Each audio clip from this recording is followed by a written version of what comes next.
കറീസ് കിച്ചണിലേക്ക് എല്ലാവർക്കും സ്വാഗതം. ഇന്നത്തെ നമ്മുടെ വീഡിയോ എല്ലാവർക്കും ഒരുപോലെ പ്രയോജനപ്രദമായതാണ് കേട്ടോ. ഒന്നാമത്തെ കാര്യം എന്ന് വെച്ച് കഴിഞ്ഞാൽ ഇതിനധികം സമയം വേണ്ട എന്നുള്ളതാണ്. അപ്പോൾ നമുക്ക് ആദ്യം തന്നെ കാര്യത്തിലേക്ക് പോകാം. നമ്മൾ സാധാരണ എല്ലാവരും കുക്കറിലോ റൈസ് കുക്കറിലോ ഒക്കെ ചോറ് വയ്ക്കുന്നവരാണ്. പക്ഷെ നമ്മൾ ഇതുപോലെ ആരും ചെയ്ത് നോക്കിയിട്ടുണ്ടാവില്ല. തലേ ദിവസം അരി കുതിർത്തിയിട്ടിട്ട് ചോറ് വയ്ക്കുന്നത്. അങ്ങനെ വയ്ക്കുകയാണെങ്കിൽ നമുക്ക് വെറും ഒരു 10 മിനിറ്റ് മാത്രം മതി കുക്കറിലിരിക്കുന്ന ഒരു സമയം. ചോറ് നന്നായി കിട്ടുകയും ചെയ്യും, നല്ല സോഫ്റ്റാണ് താനും കേട്ടോ. അപ്പം ഞാനിത് ആദ്യം തന്നെ തലേ ദിവസം നമ്മളൊരു പാത്രത്തിൽ അരി കഴുകി നമ്മൾ കുതിർത്താൻ വെച്ചിരിക്കുകയാണ് കേട്ടോ. അപ്പോൾ ഇത് 2-3 പ്രാവശ്യമൊക്കെ കഴുകിയ ശേഷം നമുക്ക് വെള്ളത്തിൽ കുതിർത്തി നമ്മൾ വെക്കുന്നു. ഏകദേശം ഒരു 8 മണിക്കൂറാണ് നമ്മൾ കുതിർത്താൻ വെക്കുന്ന ഒരു സമയം.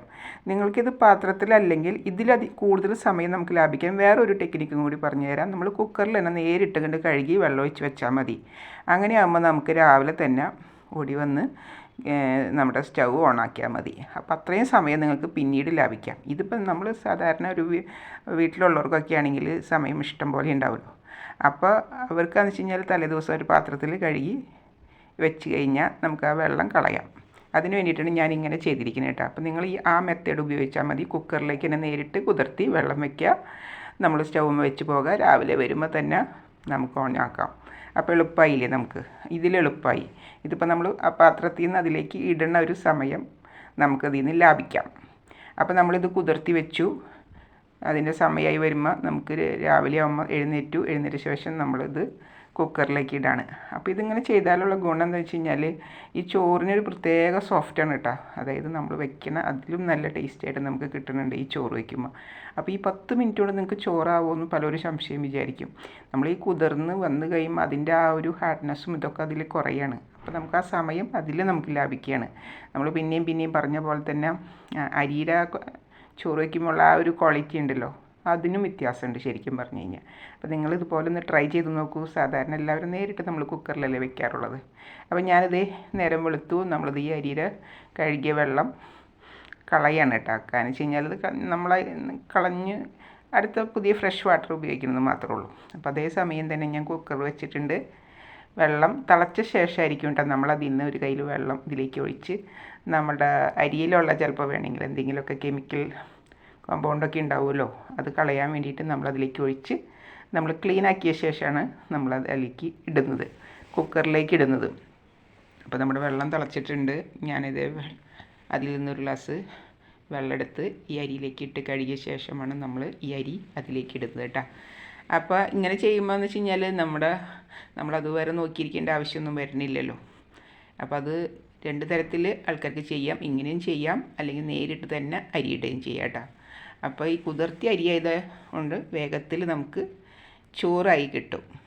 അപ്പോൾ നമുക്കിത് ഇങ്ങനെ ഇട്ട ശേഷം നമുക്ക് ഏകദേശം ഒരു 3-4 വിസിൽ ആണ് നമുക്ക് വരുത്തേണ്ടത്. നമ്മൾ അരി ആയതുകൊണ്ട് ചിലപ്പോൾ ചീറ്റി കഴിയുമ്പോൾ നമുക്ക് അതിൻ്റെ അപ്പാശിയൊക്കെ പുറത്തേക്ക് പോകാതിരിക്കാൻ വേണ്ടിയിട്ട് അതിൻ്റെ ഒരു 3/4ആയിട്ടാണ് നമ്മൾ വെള്ളം ഒഴിക്കാൻ പാടുള്ളൂ കേട്ടോ. നമ്മൾ നിറച്ച് വെള്ളം ഒഴിക്കാൻ പാടില്ല ഒരിക്കലും കുക്കറിൽ വയ്ക്കുമ്പോൾ. ഒരു 3/4 പങ്കായിട്ട് വേണം നമ്മളെപ്പോഴും വയ്ക്കാൻ. കാരണം വെച്ച് കഴിഞ്ഞാൽ നമ്മൾ അരി ഇട്ട് കഴിയുമ്പോൾ നമുക്കതിൽ സ്റ്റാർച്ച് കൂടുതലല്ലേ. അപ്പോൾ അത് നമ്മൾ വിസിൽ വന്ന് കഴിയുമ്പോൾ അതിലേക്ക് സ്പ്രെഡ് ചെയ്യുമ്പോൾ ചിലപ്പോൾ ഷീറ്റ് ഇങ്ങനെ പോകും. അപ്പോൾ ഇതിൽ ഏകദേശം ഒരു 4 വിസിൽ നമ്മൾ കൊടുത്ത ശേഷം നമുക്ക് എന്താ ചെയ്യുക, ഊറ്റിയെടുക്കാം. അപ്പോൾ എൻ്റെ ഏകദേശം വിസിൽ വരാറായിട്ടുണ്ട്. ഒരു 4 വിസിൽ ഞാൻ വരുത്തുന്നുണ്ട്. വരുത്തിയ ശേഷം ഒരു 10 മിനിറ്റ് വെയിറ്റ് ചെയ്യുക. വെള്ളത്തിൻ്റെ അടിയിലേക്ക് നമുക്ക് വയ്ക്കാം, നമ്മൾ ചോറ് ഊറ്റിയെടുക്കാം. അപ്പോൾ വളരെ വേഗത്തിൽ വളരെ സ്പീഡായിട്ട് നമുക്ക് ഇതുപോലെ ചോറ് വയ്ക്കാമെന്ന് പറയുന്നത് വലിയൊരു കാര്യം തന്നെയല്ലേ. നമ്മളൊട്ടും പ്രതീക്ഷ ഉണ്ടാവില്ല എങ്ങനെയൊക്കെ ചെയ്യാൻ പറ്റുമോ എന്നുള്ളത്. അപ്പോൾ ഇത് പഴയ കാലത്ത് പണ്ട് കാരണന്മാർ ചെയ്യുന്ന ഒരു മെത്തേഡായിരുന്നു കേട്ടോ. പക്ഷെ അത് പണ്ടെന്ന് പറഞ്ഞു കഴിഞ്ഞാൽ കുക്കർ വന്ന കാലഘട്ടത്തിൽ ഞാൻ കണ്ടിട്ടുള്ളതാണ് കേട്ടോ ഞാൻ പറയുന്നത്. പക്ഷെ നമ്മളിതിങ്ങനെ തലേദിവസം കുതിർത്തുന്ന കാര്യമൊക്കെ പെട്ടെന്ന് മറന്നു പോകുന്നത് കൊണ്ട് നമ്മൾ ചെയ്യാറില്ല എന്ന് മാത്രമേ ഉള്ളൂ. അപ്പോൾ ഇത് നിങ്ങളിങ്ങനെ ചെയ്ത് നോക്കൂ, നല്ല അടിപൊളിയായിട്ടുള്ള ചോറ് നമുക്ക് കിട്ടും. അപ്പോൾ ചോറ് ഞാൻ സ്ട്രെയിനറിൽ എടുത്ത് ഊറ്റി അതിലേക്ക് തന്നെ കുറച്ച് തിളച്ച വെള്ളം കൂടി ഒഴിച്ചു. എന്താണെന്ന് വെച്ച് കഴിഞ്ഞാൽ അതിൻ്റെ സ്റ്റാർച്ചൊന്നും അതിലേക്ക് നിൽക്കണ്ട എന്ന് കരുതിയിട്ട്. കുക്കറിൽ വയ്ക്കുമ്പോൾ ഒരു നേരിയൊരു സ്റ്റാർച്ച് മയം നമുക്ക് ഉണ്ടാവുമല്ലോ, അതൊട്ടില്ലാതിരിക്കാൻ വേണ്ടിയിട്ടാണ് നമ്മൾ തിളച്ച വെള്ളം അതിന് മീതെ കൂടെ ഒഴിക്കുന്നത്. നോക്കി നമ്മുടെ ചോറിൻ്റെ ആ ഒരു ഒരു ക്വാളിറ്റി നിങ്ങൾക്ക് കാണുമ്പോൾ മനസ്സിലാവില്ലേ? നല്ല ചോറായിട്ട് ഒട്ടും പിടിക്കാത്ത പശയില്ലാത്ത നല്ല മുത്തുമണി പോലത്തെ നല്ല ചോറ്. ഇത് തന്നെയാണ് നമ്മൾ ചെറുമണിയിലും വെക്കാം, നമ്മുടെ വടിമട്ടയിലും നമുക്കൊക്കെ ഇതേ മെത്തേഡിൽ തന്നെ ചെയ്യാട്ടോ. അപ്പോൾ നിങ്ങളിതിങ്ങനെ ഉണ്ടാക്കി നോക്കും, നിങ്ങൾക്ക് ഇഷ്ടപ്പെടും എന്തായാലും. കാരണം വെച്ച് കഴിഞ്ഞാൽ അധിക സമയം ഇല്ലാണ്ട് കിട്ടാന്ന് പറയുന്നത് വലിയൊരു കാര്യം തന്നെയല്ലേ. നമുക്ക് ചില സമയത്ത് ഗസ്റ്റ് വന്നാൽ പോലും നമുക്ക് ഉണ്ടാക്കാൻ ബുദ്ധിമുട്ടായിരിക്കും. അപ്പോൾ ഇതിങ്ങനെ വെച്ച് കഴിഞ്ഞാൽ തലേദിവസമൊക്കെ അരി കുതിർത്തിയതുണ്ടെങ്കിൽ പെട്ടെന്ന് അങ്ങോട്ട് വെച്ചുണ്ടാക്കി കൊടുക്കാൻ പറ്റും. അപ്പോൾ നിങ്ങൾക്ക് ഇഷ്ടപ്പെട്ട് കാണുമെന്ന് കരുതുന്നു. ഇഷ്ടമാണെങ്കിൽ ലൈക്ക് ചെയ്യുക, കമൻറ്റ് ചെയ്യുക, സബ്സ്ക്രൈബ് ചെയ്യുക. Thank you.